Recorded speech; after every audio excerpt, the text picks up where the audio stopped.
45 సంవత్సరాల తర్వాత ఈ స్టేజ్కి వచ్చి మాట్లాడే పరిస్థితి. లాంగ్వేజ్లో తమిళ్ కన్నడ మాట్లాడడం జరుగుతుంది. అంటే ఇంగ్లీష్లో కూడా అట్లా ఫ్లూయెన్స్గా మాట్లాడక రాదు, తెలుగులోనే కొంత మాట్లాడతాను. మనము ఎస్ఓపి నుండి 81 పరిస్థితిలో నక్సల్బారీ రాజకీయం పరిచయం అయింది. 72లో విప్లవ ఉద్యమాల్లో కొంచెం పరిస్థితి వ్యతిరేకంగా కొంచెం ఉగ్ర పరిస్థితి వచ్చి కర్ణాటకలో నేను అధ్యాపకుడిగా పనిచేస్తూ విప్లవ విద్యార్థి ఉద్యమం చేయట్టుగా కొంచెం ప్రయత్నం చేసినాం.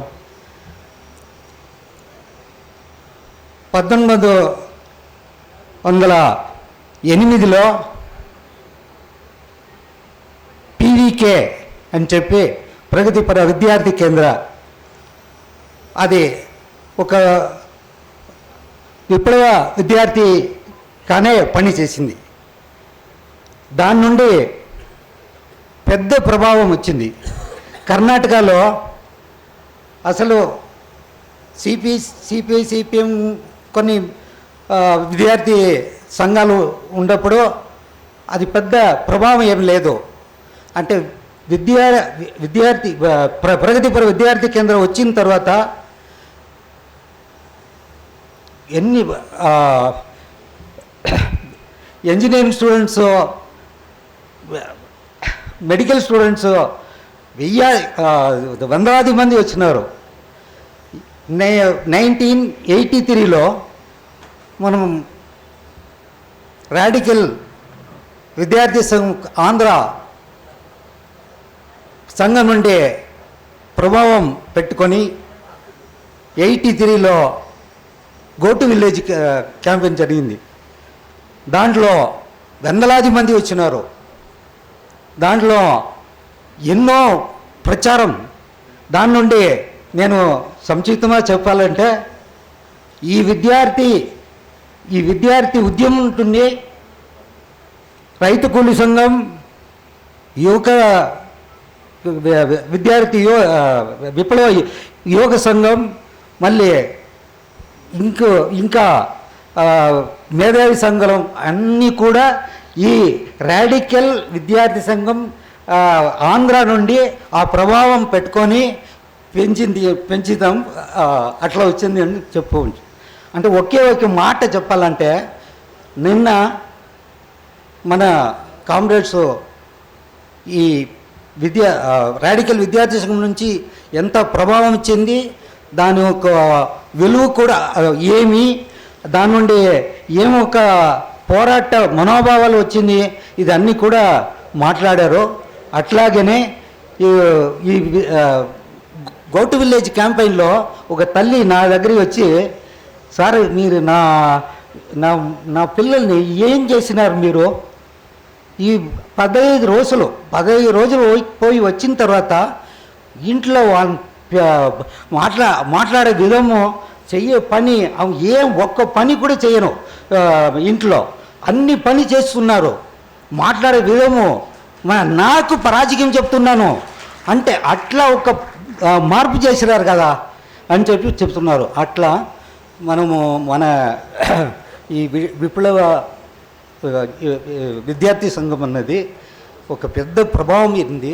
కర్ణాటకలో అసలు విప్లవం గురించి మాట్లాడేది ఇది కూడా కదా, ప్రగతిపర దాని ఉంటేనే మనం కూడా ప్రగతిపర సంఘం అంతా పెంచింది కూడా జరిగింది.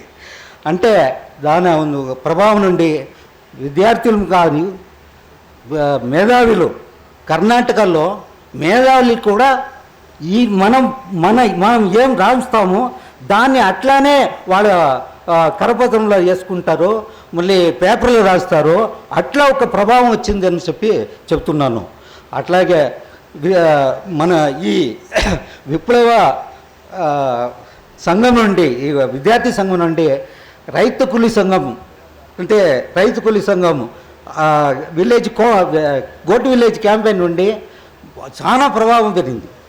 ఈ బీదర్ మీరందరూ కూడా తెలుసు. బీదర్లో మనం పనిచేప్పుడు అప్పుడు వేరే విధంగా పని చేసినాం. అప్పుడు ఇక్కడ మేదకు ఇది నల్గొండ కాదు, మేదకు పక్కన విలేజ్ ఇట్లా కూడా చేస్తుంటాం. అట్లా వాళ్ళకి పరిస్థితిలో ఒకసారి బీదర్లో మనం రైతు కూలీ సంఘం కాన్ఫరెన్స్ పెట్టినాం. అప్పుడు ఇండియన్ ఎక్స్ప్రెస్లో ఏం రాస్తారంటే, రాజీవ్ గాంధీ ఒప్పినప్పుడు 2000 జనాలు వచ్చిందరు. అంటే రైతు కూలీ సంఘం రైతులు ఒక్క వారంలో రైతు కూలీ సంఘం కాన్ఫరెన్స్ జరిగింది, 5 జనాలు వచ్చినారు అని చెప్తున్నారు. అంటే అట్లాగా అట్లా వర్గ పోరాటం, అట్లా భూమాలకు వ్యతిరేకంగా అట్లా ఈ ఉద్యమం అట్లా పెరిగింది. కర్ణాటకలో అట్లా, అదే నార్త్ కర్ణాటక అని చెప్తున్నాము, ఉత్తర కర్ణాటక. అట్లా రైతు కూలీ సంఘం అట్లా పెద్దగా వచ్చింది.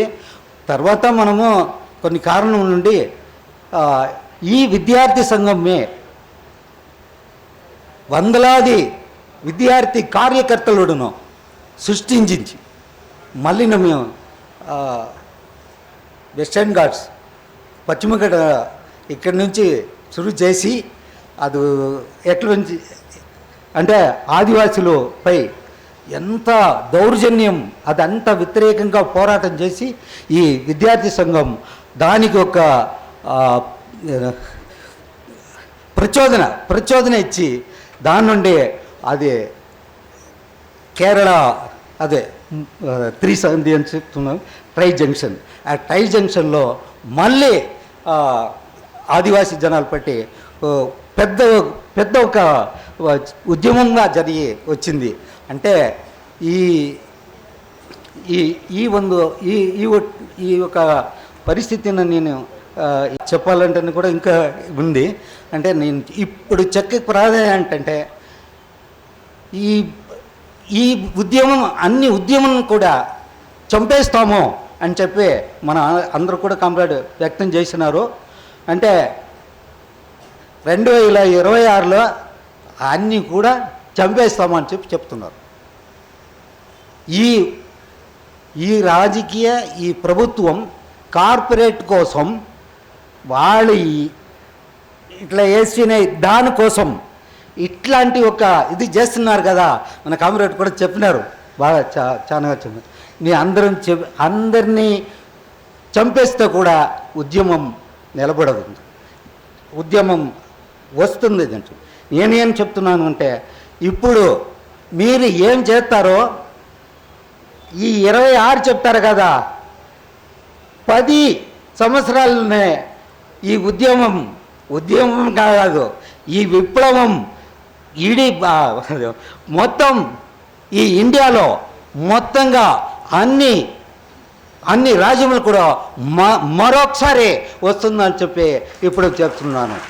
అట్లాగే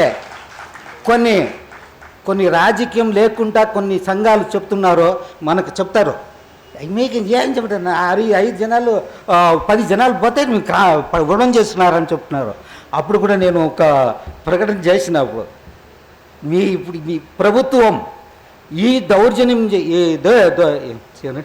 ఈ రెప్రెషన్ నుంచి మనకి ఒక అవకాశం ఇస్తే 91 నాటిలో ఒక అవకాశం దొరికింది కదా, 15 లక్షాది జనాలే వారంగల్లో మనము మొబిలైజ్ చేసినాం.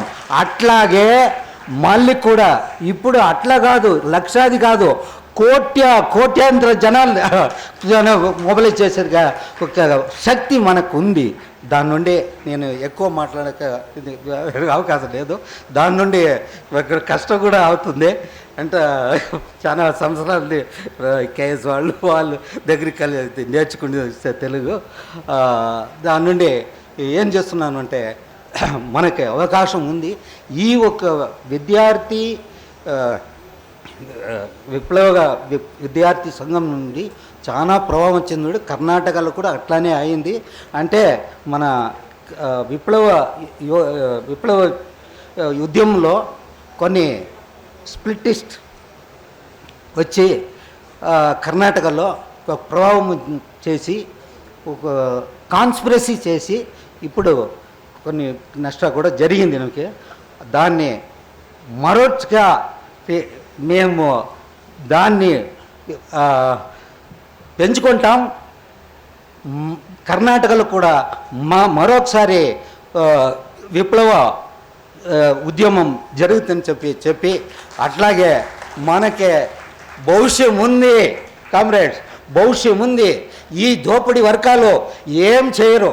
వాళ్ళ ఏ దౌర్జన్యం కూడా మనము వదిలేస్తాం అని చెప్పి మనకు భవిష్యం ఉందని చెప్పి అందరికీ లాల్సా అని చెప్పి